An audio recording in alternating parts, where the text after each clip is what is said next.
বাংলাদেশ নিয়ে ব্রিটিশ এমপিদের চাঞ্চল্যকর রিপোর্ট সবাইকে চমকে দিয়েছে। রিপোর্টটিতে দেশটির এমপিরা বরাবরের মতোই হাসিনাবিহীন বাংলাদেশকে নেতিবাচকভাবে তুলে ধরতে নিজেদের ব্যস্ততা দেখিয়েছেন। যেখানে বারবার বলা হয়েছে বাংলাদেশে ইসলাম সমর্থকদের সংখ্যা অন্যদের জন্য ক্ষতির কারণ হয়ে দাঁড়িয়েছে, তাদের এই রিপোর্ট নিয়ে ক্ষুব্ধ বাংলাদেশের কূটনীতিবিদরা। ইসলাম প্রধান দেশ নিয়ে এমন মন্তব্য অপরাধ থেকে কম কিছু নয় বলে অভিযোগ তাদের। জানা গেছে, সম্প্রতি বাংলাদেশের চলমান রাজনৈতিক অস্থিরতা নিয়ে উদ্বেগ জানিয়েছেন যুক্তরাজ্যের একদল আইন প্রণেতা। দেশটির একটি আন্তঃদলীয় পার্লামেন্টারি গ্রুপ সতর্ক করে বলেছে, বাংলাদেশের পরিস্থিতি যেভাবে প্রতিনিয়ত অস্থিতিশীল হয়ে উঠছে তাতে যুক্তরাজ্য আরও একটি বৈশ্বিক উত্তেজনায় জড়িয়ে পড়তে পারে। এ নিয়ে যুক্তরাজ্যের পররাষ্ট্রমন্ত্রী ডেভিড ল্যামিকে সতর্ক করে একটি রিপোর্টও দিয়েছে তারা। যুক্তরাজ্য ভিত্তিক সংবাদ মাধ্যম ইন্ডিপেন্ডেন্টের এক রিপোর্টে তথ্য জানানো হয়েছে।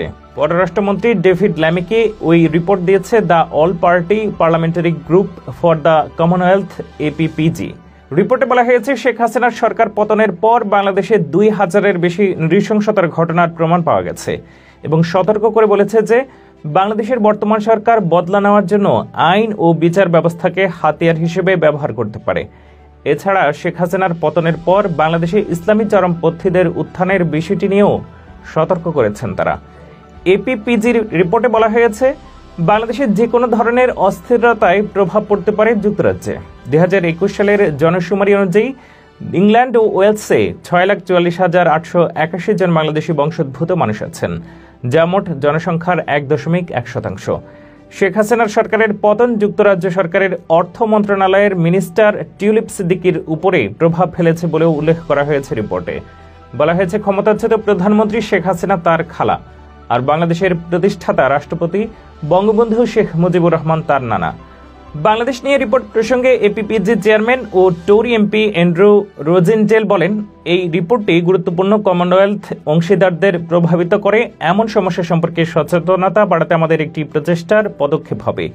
অ্যান্ড্রু বলেন, অনুসন্ধানগুলো সরকার, দাতব্য সংস্থা এবং বাংলাদেশ ও কমনওয়েলথের সঙ্গে জড়িত অন্য অংশীদারদের দেওয়া হবে। জানা যায়, এই সমস্যাগুলো ওয়েস্টমিনিস্টার ও হোয়াইট হলে আমলে নেওয়া হবে এবং এই রিপোর্টটি সংসদ সদস্য ও সিদ্ধান্ত গ্রহণকারীদের জানাতে সাহায্য করবে। রিপোর্টে বলা হয়েছে, সহিংসতা ও অশান্তি সত্ত্বেও গত আগস্টের শুরুতে শেখ হাসিনার সরকারকে পতনের অনেকেই আনন্দ এবং আশার সঙ্গে দেখেছিলেন। তবে নতুন অন্তর্বর্তী শাসনের কার্যকারিতা নিয়ে প্রশ্ন তুলে আমরা এমন প্রমাণও পেয়েছি। তিনি আরও বলেন, আইনকে রাজনৈতিক অস্ত্র হিসেবে ব্যবহারের সংস্কৃতির জরুরি ভিত্তিতে অবসান এবং মানবাধিকার ও আইনের শাসনকে সমুন্নত রাখতে হবে। এটি করতে না পারলে অধ্যাপক মোহাম্মদ ইউনূসের নতুন অন্তর্বর্তী শাসনও ভালোভাবে প্রতিফলিত হবে না। APPG বলেছে, প্রাণহানির অভিযোগে বাংলাদেশের সাবেক মন্ত্রী, এমপি, আওয়ামী লীগের নেতা, সাবেক বিচারক, শিক্ষাবিদ, আইনজীবী ও সাংবাদিকদের বিরুদ্ধে মামলার প্রমাণ আমাদের হাতে এসেছে। এত বিপুল সংখ্যায় এত প্রাণহানির মামলা হচ্ছে যে এসব মামলায় বিশ্বাসযোগ্যতা নিয়ে প্রশ্ন তৈরি হয়েছে। একই সাথে আগস্টের শেষ নাগাদ বাংলাদেশে 1000 মানুষ প্রাণ হারানোর বিষয়টি উল্লেখ করে রিপোর্টে বলা হয়, ছাত্রদের বিক্ষোভ থেকে শুরু হওয়া আন্দোলনে শেখ হাসিনা সরকারের পতন ও অন্তর্বর্তী সরকার গঠনের 3 মাসের বেশি সময় পার হয়ে গেছে। কিন্তু এরপরও বাংলাদেশের কিছু কিছু জায়গায় নিরাপত্তা পরিস্থিতি খুবই বিপজ্জনক অবস্থায় রয়েছে বলে আমরা জানতে পেরেছি। সব মিলিয়ে বাংলাদেশকে বিশ্বের সামনে নেতিবাচক প্রমাণ করাই যেন ইউকের প্রধান উদ্দেশ্য হয়ে দাঁড়িয়েছে, এমনই অভিযোগ দেশের বিশেষজ্ঞদের। তারা মনে করছেন, এমন রিপোর্ট প্রকাশ করে দেশটি ছাত্র জনতার ত্যাগকে অস্বীকার করার পায়তারা করছেন।